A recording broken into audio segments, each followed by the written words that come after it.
Revue de presse française, des journaux lus pour nous, pour vous, ce matin par Christophe Dansette. Bonjour Christophe. Bonjour. Et ce matin, une fois n'est pas coutume, la presse est à peu près unanime, hein. Le sujet qui domine, c'est Nicolas Sarkozy, ou plutôt la décision du Conseil constitutionnel, hein, du Figaro à Libération, en passant par la presse gratuite. Tous les quotidiens ce matin parlent de cette invalidation des comptes de campagne. Oui, la facture forte s'amuse le dessinateur Baudry sur rue 89.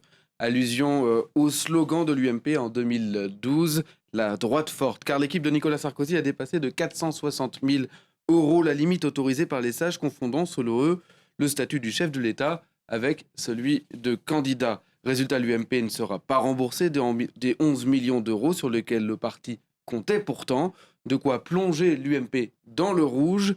Le parti qui lance une souscription auprès de ses militants pour payer la facture, apprend-on dans Le Parisien. Nicolas Sarkozy a désormais des comptes à régler, titre assez subtilement 20 minutes, avec cette phrase à double sens, car ironiquement, estime Le Figaro, cette asphyxie financière pourrait redonner de l'oxygène à Nicolas Sarkozy, qui a dès hier soir claqué la porte du Conseil constitutionnel pour retrouver sa liberté de parole, a-t-il expliqué. Le quotidien de droite se demande s'il ne prépare pas une candidature pour 2017. Mais pour Libération, enfin, la décision des sages souligne avant tout le rapport trouble et malsain que l'ex-président a entretenu avec l'État durant son quinquennat.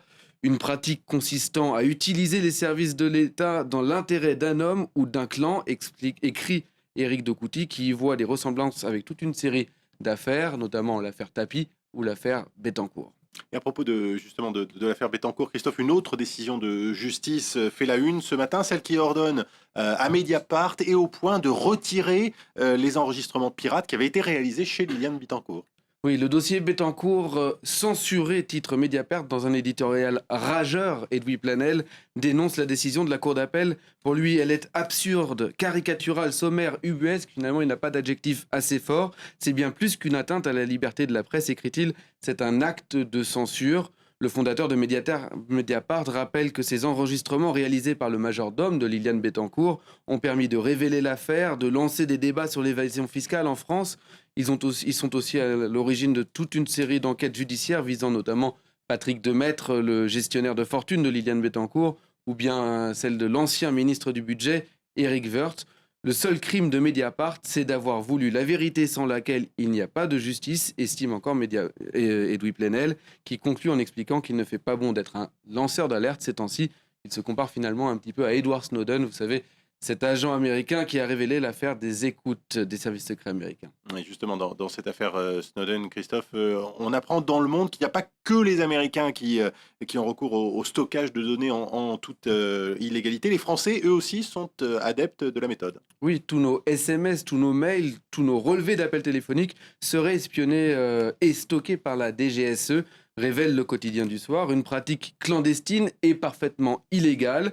Ce qui intéresse en fait les services secrets, d'après Le Monde, ce ne sont pas les contenus de toutes ces conversations, ce sont les contenants. En soi, ils repèrent qui parle à qui et quand, ce qui leur permet de tisser une immense toile de relations pour savoir qui parle à qui et des relations de chacun à chacun. Si ces données sont majoritairement utilisées pour la lutte contre le terrorisme ou pour la lutte contre l'espionnage économique, les demandes de consultation sont loin de se limiter à ces deux cas.